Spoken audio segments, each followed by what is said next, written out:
A paz do Senhor, igreja. Amém? Eu não sei se você está feliz, mas eu estou muito feliz de estar aqui. Quando eu cheguei, eu disse a Mauro, eu me sinto em casa nesse lugar. Sabe, não é como se eu estivesse viajando para um lugar distante, é como se eu estivesse voltando para casa. Quando eu chego aqui, é de verdade. Sabe, o que Deus fez conosco, o que Deus fez desse relacionamento, é algo que eu creio que é do céu. Um amigo meu uma vez me disse, quem vai para o mesmo caminho, quem vai para o mesmo destino, uma hora se encontra no caminho. Eu creio que isso aconteceu conosco. Eu creio que o Senhor providenciou esse encontro para que a gente pudesse seguir juntos nesse caminho. Amém? Sabe, o Senhor, Ele é maravilhoso. Quando o pastor Mauro me convidou, e ele sabe que a adoração arde no meu coração e de fato queima no meu coração, porque eu tenho já 32 anos servindo a igreja do Senhor na área da adoração. E é algo que eu não consigo me enxergar longe. Mesmo ele tendo me chamado para o ministério pastoral, mesmo ele tendo me chamado para o ministério profético, eu não consigo me enxergar fora dessa atmosfera, fora desse lugar de exaltar o nome dele e de conduzir a sua noiva nessa exaltação ao nome dele. Então meu coração ficou cheio de alegria em entender que eu poderia compartilhar daquilo que o Senhor tem depositado em mim com essa igreja que é tão amada, com irmãos tão preciosos. E eu dizia o tempo todo, Senhor, é um tempo tão precioso. Não permita que eu seja o elo fraco. Porque eu sei que se eu subo nessa plataforma com o coração cheio de orgulho e de vaidade, a Bíblia diz que isso precede a queda. Sabe, estar nesse lugar é um lugar de privilégio, mas de tamanha responsabilidade. E estar nesse lugar para compartilhar com a igreja tão linda que o Senhor tem levantado nesta cidade, nesse estado, nessa região, para a nação brasileira, é de maior responsabilidade ainda. Por isso que o meu coração está cheio de alegria, mas também com temor no Senhor, naquilo que Ele colocou, para que eu possa compartilhar com você. E quando o pastor Mauro falou sobre restaurar o altar da adoração e da oração, e me entregou o versículo que está em Atos 16, 25, por volta da meia-noite, Paulo e Silas, eu não sei se você sabe, mas o meu nome é Paulo Silas. Sabe, ele poderia dizer que é o meu versículo. Meu pai ia colocar meu nome de Judá. Aí ele disse que no meio do caminho para o cartório pensou, rapaz, o pessoal vai começar a chamar esse menino de Judas. Então, vamos mudar. E colocou Paulo Silas. Olha que profético. Alguém que eu creio o Senhor separou para estar nesse lugar da adoração, que foi a minha vida. E hoje eles são referência naquilo que vamos compartilhar, mas também referência em todo o mundo, onde se fala de adoração e oração, em meio às circunstâncias desfavoráveis. Sabe, por volta da meia-noite, Paulo e Silas estavam orando e cantando hinos a Deus, e os outros presos os ouviam. Sabe, a gente pode muito bem, nesse lugar de adoradores que somos, chegarmos a um lugar de confusão. Eu me lembro que, com todo o tempo de adorador e de servir a igreja e de fazer sempre aquilo que fiz, com muito trabalho, com muito afinco, entendendo que o melhor precisava ser dado ao Senhor, em algum momento nessa caminhada eu me perdi. Se a gente fala de restaurar o altar da adoração, é porque em algum momento eu precisei perdê-lo. Isso aconteceu comigo. Sabe, eu lembro que em 2016, eu e a Diomari fomos à África, e quando nós voltamos, a gente tinha um ministério chamado Mais Que Palavras. A gente rodava o sertão, rodava o interior, rodava as igrejas de João Pessoa, levando a palavra que ela pregava e levando a adoração, que na época ela cantava. E eu estava onde? Na bateria. Porque sempre foi o lugar mais confortável para mim. Estar naquele lugar, eu estava atrás, ninguém me via, e eu estava fazendo aquilo que eu amava. E aí eu me lembro que, quando a gente chega, a gente vai a uma igreja, a Igreja Batista do Miramar, pastor Jean Kleber, não sei quantos conhecem, mas um homem de Deus. E no meio do louvor, ele para o louvor e diz assim, para tudo. A gente estava na última fileira. E ele diz, Paulo e Ediomari. Aí eu digo, meu Deus, já achou a gente aqui. Vem aqui que eu quero orar por vocês. Naquele momento a gente foi, ele começou a orar, e aí ele entra em profecia e começa a dizer, estou levando vocês a um deserto. Naquele momento meu coração gelou, porque ninguém quer ser conduzido ao deserto. Sim ou não? Na nossa mente, logo o deserto é um lugar onde vai haver privação, deserto é um lugar onde vai haver dificuldade, deserto é um lugar onde você não deseja estar, deserto é um lugar onde você poderá passar necessidade.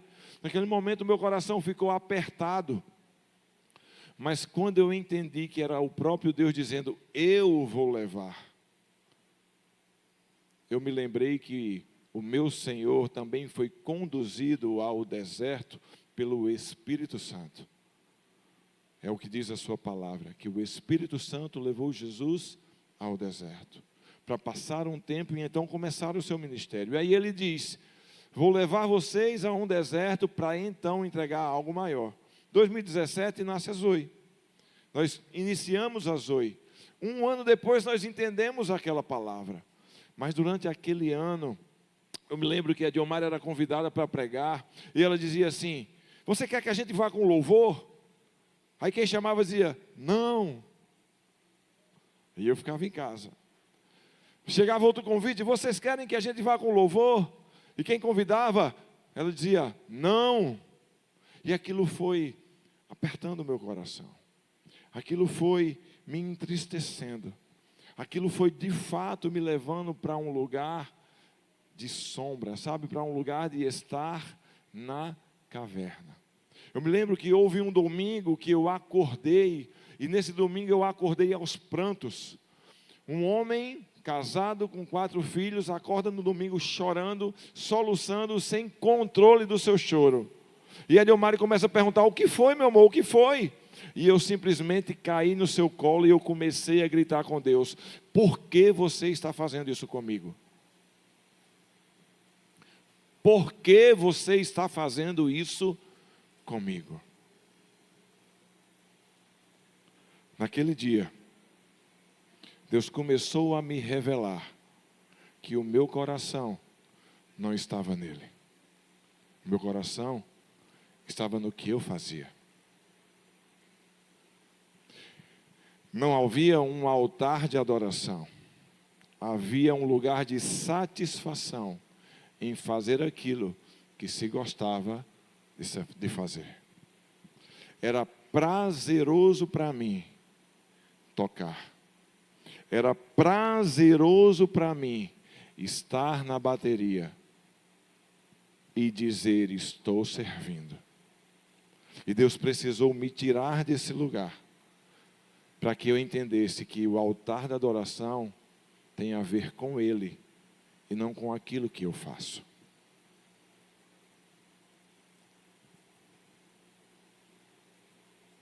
Sabe, adoração, e um dos seus significados no dicionário é amor exagerado.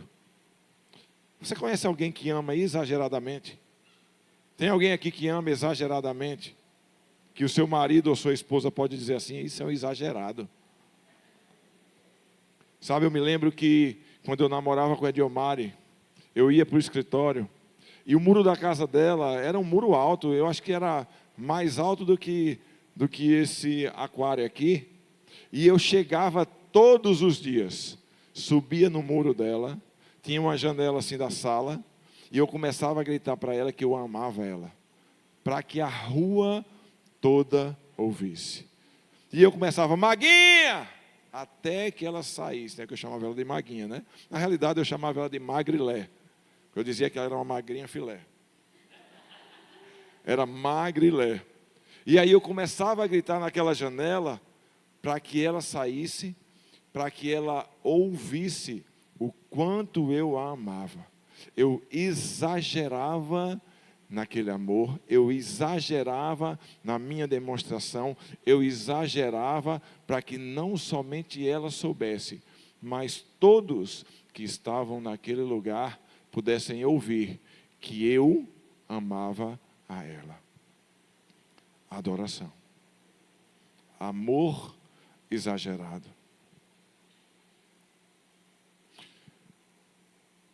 Quando você vê esse versículo, você vê que no final dele vai dizer assim: Paulo e Silas cantavam hinos e oravam, e todos os demais presos ouviam.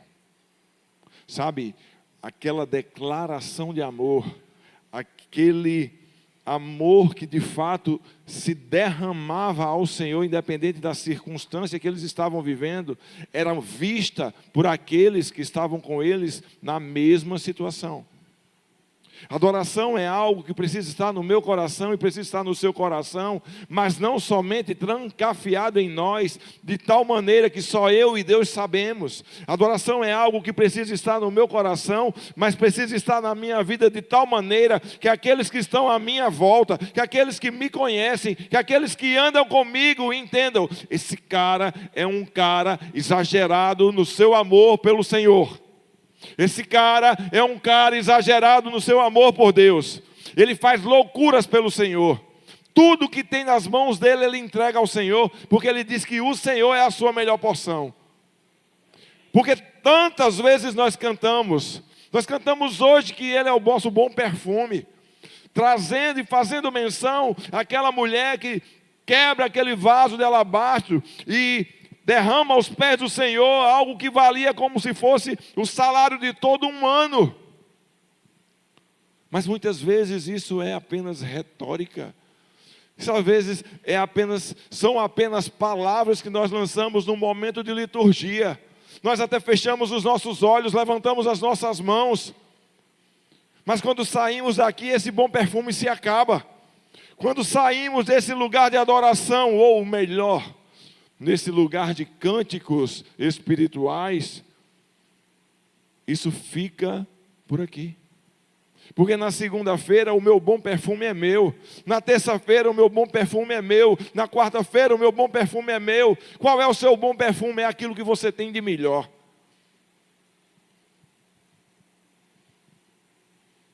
Aquilo que você tem de melhor. Eu não sei se você sabe qual é a primeira vez que aparece a palavra adoração na palavra. 22:5. Disse ele a seus servos: fiquem aqui com o jumento, enquanto eu e o rapaz vamos até lá. Depois de adorar, voltaremos. Sabe, esse texto está falando de quando Deus pede a Abraão, o seu filho: sacrifique o que você tem de melhor, aquilo que eu te dei. Eu quero que você faça o sacrifício do seu próprio filho, Isaque. Naquele momento, Abraão arruma todas as coisas, vai com os seus servos, e quando ele chega no lugar que ele entende que é lá que Deus deseja que o sacrifício aconteça, ele olha para os seus servos e diz assim: fica aqui, vocês não passam desse lugar, porque eu vou com o menino e depois eu vou voltar, depois de adorar, depois de sacrificar. Adoração é algo que nasce num coração que é capaz de sacrificar. Enquanto eu e você estamos entregando aquilo que é muito fácil e ordinário para nós, pode ser tudo menos adoração. Davi, em um certo momento, é confrontado pelo Senhor, porque ele inventa de fazer um recenseamento dos homens do exército de Israel, sabendo que a força dele não estava em quantos homens ele tinha para lutar, mas naquele que disse que estaria com ele em todas as batalhas. A força dele não estaria naquilo que ele poderia contar, e sim naquele com quem ele poderia contar, que era o próprio Deus. E quando ele inventa de fazer recenseamento, a morte se abate, porque o próprio Deus envia um espírito de morte e esses homens começam a morrer.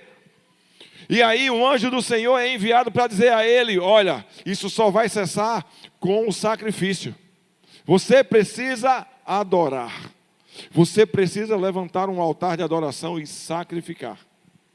E aí ele chega num lugar, na eira de Araúna, e a Bíblia vai dizer que esse cara chega para ele e diz assim: meu rei, o que é que o senhor precisa? Eu lhe dou a terra, eu lhe dou a madeira, eu lhe dou os bois, tudo que for necessário para o senhor levantar o altar de adoração, o sacrifício, eu lhe entrego. E para mim a frase mais forte que Davi já falou em toda a vida é dita nessa hora. Ele diz: eu não entregarei ao meu Deus aquilo que não me custe o seu valor. Davi poderia usar do seu lugar de rei, daquele que queria lhe entregar tudo para ele, fazer o sacrifício, mas ele sabia que não seria a adoração a Deus se não custasse a ele o verdadeiro valor do que ele ia entregar. Davi sabia que precisava lhe custar algo, precisava lhe custar para dizer: Senhor, eu estou te entregando, nesse momento eu levanto esse sacrifício e eu te adoro. Mas quantas vezes nós estamos acomodados e, sabe, eu não quero falar da igreja do Senhor, mas estamos num lugar hoje onde somos tantos voluntários e tão poucos convictos do chamado. Porque o voluntário vai dizer: eu posso segunda, terça-feira, não conte comigo. Eu posso nesse sábado, no outro eu já tenho compromisso. E Deus está dizendo: querido, eu te chamei para uma vida toda comigo. Eu te entreguei a minha vida para que você tenha vida.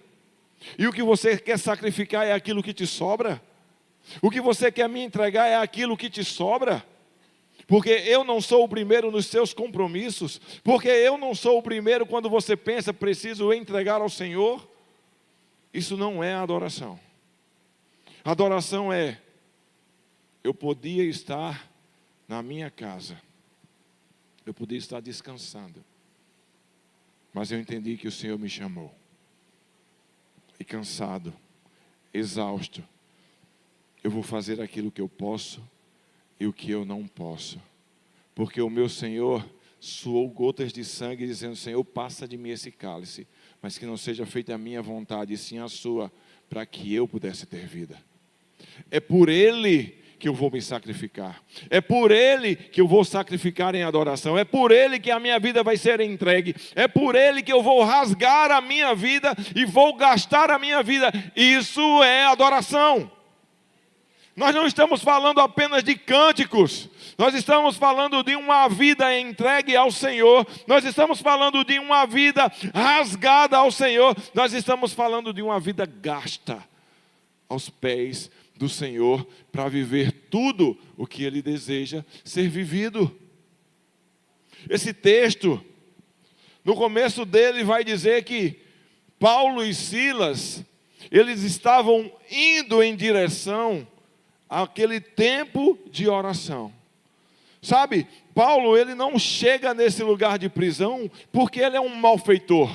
Paulo e Silas não chegam nesse lugar de prisão e de açoite porque eles roubaram. Paulo e Silas chegam a esse lugar de prisão porque estavam indo em um lugar de adoração que era costumeiro, ou seja, eles tinham uma cultura de oração e de adoração. Eles viviam de fato uma vida entregue ao Senhor. E nesse caminho, essa mulher que era uma adivinha, ficava falando, e aí eles expulsam o espírito dessa mulher, que os seus donos, uma escrava, eles perdem o seu lucro.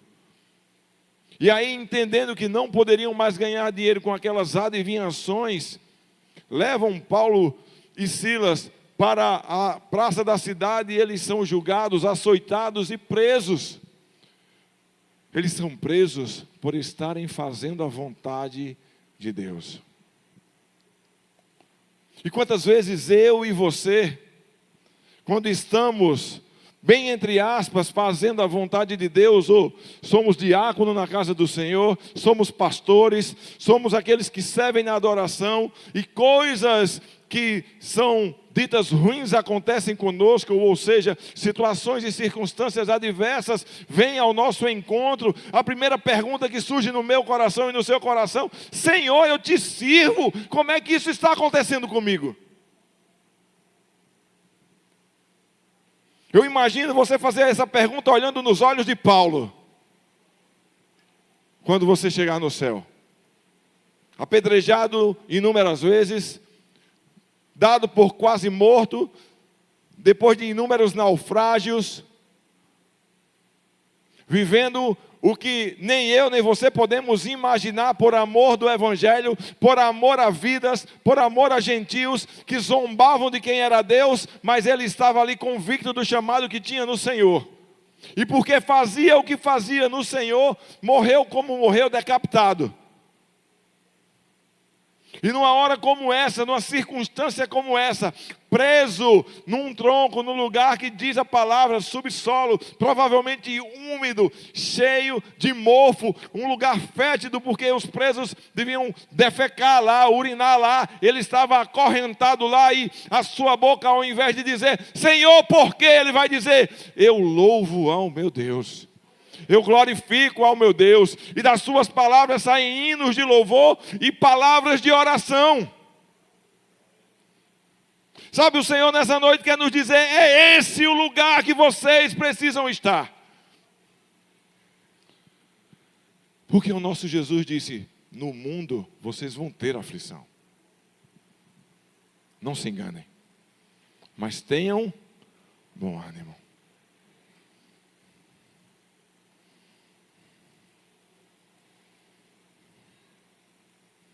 Sabe, a adoração, ela agrada ao Pai. E ela não agrada ao Pai porque Deus é aquele Deus egocêntrico. Ela não agrada ao Pai porque Deus é um Deus narcisista. Ela agrada ao Pai porque ela encontra em filhos como nós, homens e mulheres que reconhecem quem Ele é. Quantos são pais aqui? Levanta a sua mão.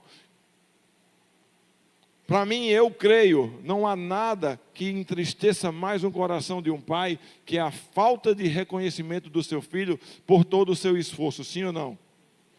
Você se esforça, paga colégio, paga plano de saúde, faz de tudo, às vezes deixa de comprar uma roupa para você, para comprar uma roupa para um filho, e da boca dele muitas vezes escuta murmuração, reclama da vida que tem.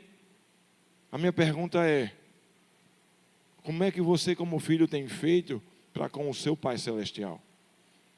Da sua boca tem saído palavras de louvor e adoração pelo que Ele tem feito com você e pelo que Ele fez?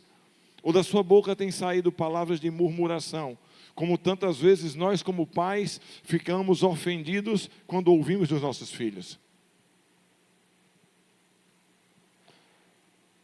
Adoração agrada ao Pai e Ele os procura, esses adoradores. João 4, 23, 24 vai dizer, no entanto está chegando a hora, e de fato já chegou, em que os verdadeiros adoradores adorarão ao Pai em espírito e em... Estes são os adoradores que o Pai procura. Deus é espírito e é necessário que os seus adoradores o adorem em espírito e em verdade. Deixa eu te dizer, a palavra de Deus está dizendo que o Pai procura esses adoradores. A pergunta é, enquanto Ele, como Deus, tem procurado nessa terra adoradores que o adoram em espírito e em verdade, que o adoram sabendo quem Ele é, reconhecendo o que Ele é, reconhecendo o que Ele fez e levantando a sua vida para a adoração a Ele, Ele tem encontrado a mim? Ele tem encontrado a você? Esses adoradores que o Pai tem procurado, você é um desses? Quando você se examina, olha para a sua vida, você consegue dizer, pode contar comigo, me bote nessa lista aí que eu sou desses. Eu sou dos que adoram em espírito e em verdade. Eu sou dos que adoram entendendo quem Ele é. Eu sou daqueles que adoram entendendo o que Ele fez por mim. Eu sou daqueles que adoram, independente da situação. Eu sou daqueles que adoram, que como Paulo e Silas na prisão, sofrendo, acorrentado, sendo injustiçado, passando por aquilo que não merecia, continua levantando a sua voz em adoração, porque reconhecem que o Deus que os salvou, os libertou, os levará para um lugar muito melhor daquilo que existe hoje.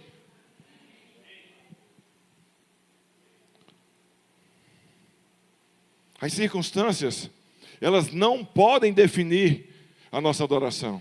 As circunstâncias não podem nos paralisar. Elas não podem nos dizer se nós adoramos ou não a Deus. A tapa na nossa cara encontra-se em Jó 1, 18, 20. A Bíblia vai dizer que enquanto ele ainda estava falando sobre perdas, chegou um mensageiro e disse: os seus filhos e as suas filhas estavam em um banquete, comendo e bebendo vinho na casa do irmão mais velho, quando de repente, um vento muito forte veio do deserto e atingiu os 4 cantos da casa, que desabou sobre eles. Todos morreram. E eu fui o único que escapou para lhe contar.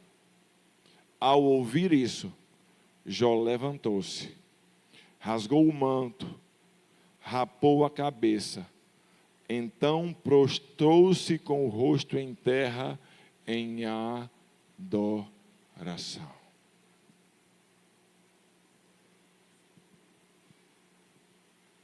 Quando nós olhamos a olhos naturais, nós poderíamos dizer: esse cara poderia simplesmente xingar, falar mal, e a gente ia dizer: não, ele está só esbravejando, ele está botando para fora, é a dor dele. Mas Jó, ele vai para um lugar de rasgar as suas vestes em humilhação, em reconhecimento à sua dor, prostrar o seu rosto em terra, mas com os seus lábios adorar. Depois de saber que perdeu todos os seus filhos e as suas filhas. Eu me lembro que um casal amigo meu tinha perdido 3 filhos já de aborto. Um casal jovem, ela médica, ele médico, ela juíza, viviam muito bem financeiramente, mas não tinham filhos. E ela já tinha perdido 3 abortos. E aí fizeram uma inseminação artificial e engravidaram de gêmeos, Davi e Ana. Felizes, 6 meses de gravidez. E eu me lembro que eles moravam em Campina, mas a base deles, família, morava em João Pessoa. E aí a gente recebe uma ligação e ele diz: a bolsa estourou. A gente precisa correr para João Pessoa, porque Davi morre. E a gente vai para um enterro de uma criança de 6 meses, na realidade de 1 semana de vida, mas que tinha 6 meses de gestação. E a gente vê essa mãe e esse pai enlutados de lado daquele caixão. Eu já vi poucas coisas tristes, mas aquele caixãozinho, depois de terem perdido 3 filhos, era o 4º filho. 1 semana depois morre Ana. E a gente passa por tudo aquilo. E a cena mais forte que eu já vi foi aquela mãe levantar ao lado do caixão sem ter liturgia, sem ter um pastor conduzindo, sem ter ninguém falando nada, e abrir a sua boca e começar a cantar: por tudo que tens feito, por tudo que vais fazer, por tuas promessas e tudo que és, eu quero te agradecer com todo o meu ser. E seguir cantando essa canção, onde todos nós estávamos sem saber o que dizer e sem saber como reagir, do lado do caixão da sua 2ª filhinha, que tinha morrido num período de 8 dias com seu irmão, levantando a voz, muito provavelmente, como Paulo e Silas nessa prisão. Independente das circunstâncias, da situação e daquilo que tinha acontecido com eles. Sabe? Entendendo que Deus é o bem mais precioso, como temos cantado domingo após domingo. Esse é o altar que o Senhor deseja restaurar em mim e em você. É esse lugar de reconhecimento de quem Ele é e de que nada, absolutamente nada, pode nos tirar desse lugar de adoração. De que nada, absolutamente nada, circunstância nenhuma pode nos afastar de quem Ele é. O profeta Abacuque vai dizer: mesmo não florescendo a figueira e não havendo uvas nas videiras, mesmo falhando a safra de azeitonas, não havendo produção de alimentos nas lavouras, nem ovelhas no curral, nem bois nos estábulos, ainda assim eu exultarei no Senhor e me alegrarei no Deus da minha salvação. Existe um povo nesse lugar que exulta no seu Deus e se alegra no Deus da sua salvação. Você pode dar um glória a Deus, você pode dar uma salva de palmas a Ele, dizer: Senhor, é a Ti que eu louvarei, ainda que me falte tudo, ainda que me falte os bois, ainda que me falte a azeitona, ainda que me falte a provisão, porque o Senhor é a minha melhor porção. Esse é o lugar do adorador. Esse é o lugar onde eu e você precisamos estar.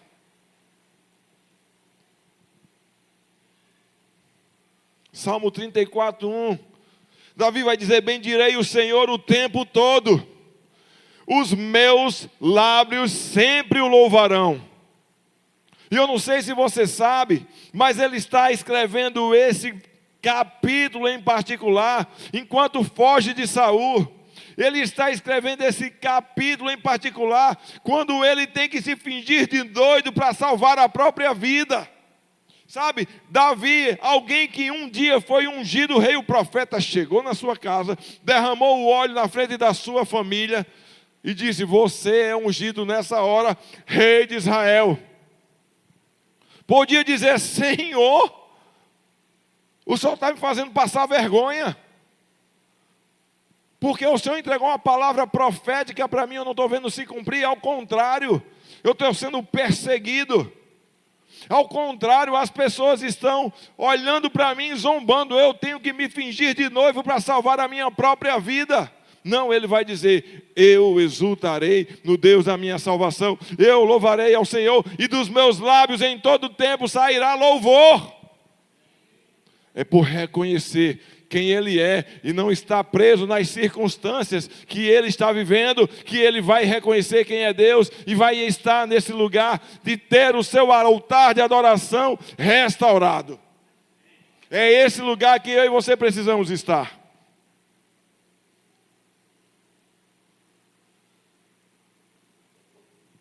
Sabe por quê? Porque o diabo vai fazer de tudo para roubar esse lugar. Ele vai te oferecer circunstâncias, situações e coisas para você amar a mais do que amar a Deus. E talvez você vá dizer: pastor, isso é impossível. Eu jamais amarei algo mais do que amar a Deus. É simples de saber. Quando nós amamos mais algo do que a Deus, é só olhar para dentro de nós e perguntar: eu estou disposto a abrir mão disso?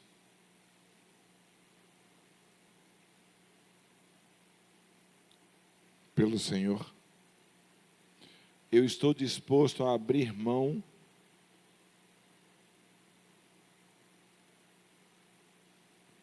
daquilo que eu conquistei? Sim, com o suor do rosto. Sim, com o seu trabalho. Sim, com o esforço. De maneira honesta. Eu estou disposto a abrir mão. Eu estou disposto a abrir mão de uma promoção do trabalho, quando eu preciso me posicionar dizendo não, eu não faço esse tipo de situação, porque o meu Deus me diz na sua palavra que isso é pecado. Se tiver que fazer isso, eu não quero esse trabalho. Ou nós somos aqueles que dizem, pastor, o senhor tem que entender, o meu patrão pede para eu fazer, eu tenho que fazer. Quando eu e você fazemos isso, nós estamos abrindo mão de colocar Deus em primeiro lugar, porque nós estamos tendo medo de que Ele não seja a provisão necessária que nós precisamos, e por isso nós estamos nos sujeitando a fazer o que o mundo nos entrega a fazer. Eu vou passar fome, pastor? Eu vou passar necessidade?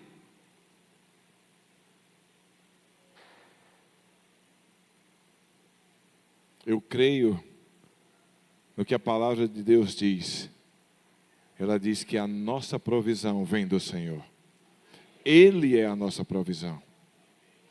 Porque se Ele fechar a mão sobre a minha vida e sobre a sua vida, não adianta o trabalho das nossas mãos. Porque o mesmo Jó recebe um reconhecimento do próprio diabo. Escuta bem. A Bíblia diz que quando os anjos de Deus foram lhe prestar conta, junto com ele foi o diabo. Não é assim, pastor?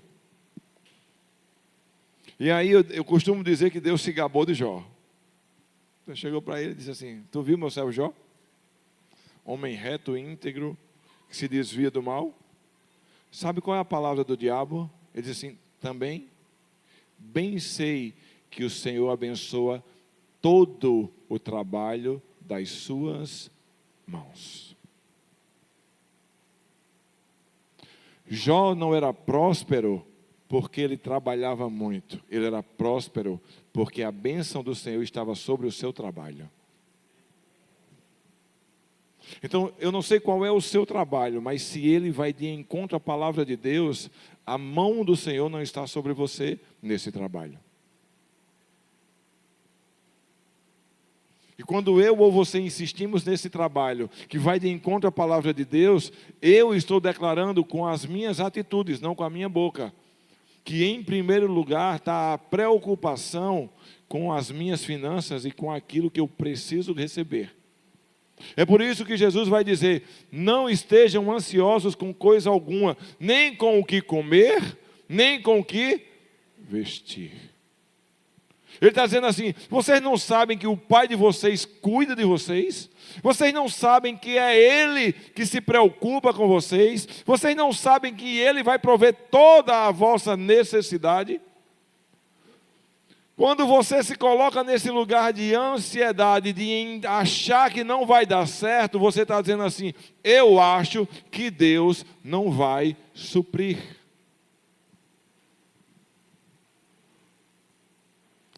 E isso não adora aquele que é a nossa provisão. Porque adorá-lo é amá-lo exageradamente. Adorá-lo é reconhecer quem Ele é. E quando a minha preocupação é maior do que o meu reconhecimento de quem Ele é, eu não estou adorando.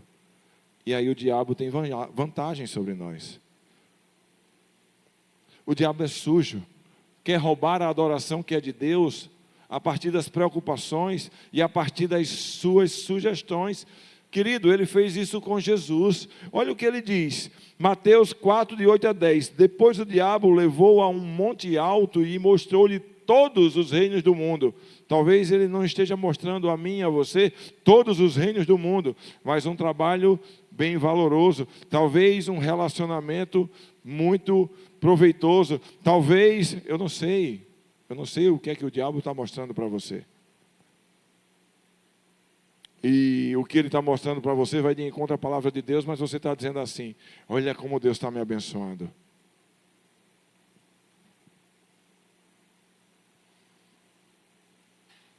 Mostrou-lhe todos os reinos do mundo e a glória deles. E aí ele disse, tudo isto eu te darei, com uma condição, se prostrado me adorares.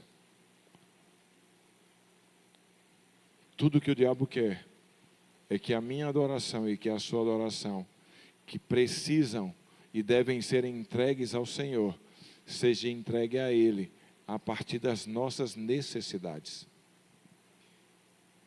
Jesus estava 40 dias no deserto. E com certeza ele estava com fome. Com certeza, porque a Bíblia vai dizer que depois dessa tentação, os anjos vêm e fazem um banquete e lhe servem à mesa.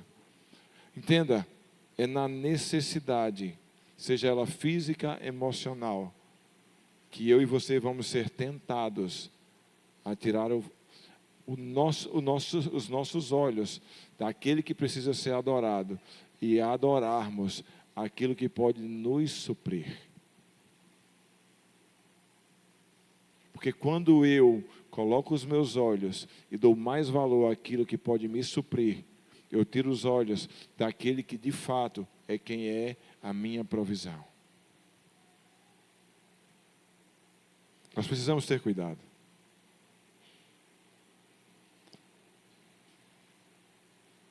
E quando o pastor compartilhou comigo sobre essa questão de restauração do altar de adoração, um dos textos que me veio, e eu não quero me delongar nele por conta da hora, foi o texto de 1 Reis 18, 36 a 39, que vai dizer assim: sucedeu que no devido tempo, para se apresentar a oferta de manjares, aproximou-se o profeta Elias e disse: o Senhor Deus de Abraão, de Isaque e de Israel, manifeste-se hoje que tu és Deus em Israel, e que sou teu servo, e que segundo a tua palavra fiz todas essas coisas. Responde-me, Senhor, responde-me, para que este povo saiba que tu, Senhor, és Deus, e que a ti fizestes retroceder o coração deles. Então caiu o fogo do Senhor, e consumiu o holocausto, a lenha, as pedras e o pó, e ainda lambeu a água que estava no córrego. Sendo afrontado, Elias é tomado por uma indignação para restaurar o altar do Senhor, para que aquele sacrifício viesse a ser feito de tal maneira que o nome do Senhor fosse glorificado. Sabe por que nós estamos aqui hoje? Compartilhando sobre adoração e oração, compartilhando sobre essa palavra em Atos, porque dois homens, apesar das circunstâncias e apesar da afronta, resolveram permanecer no lugar de adoradores.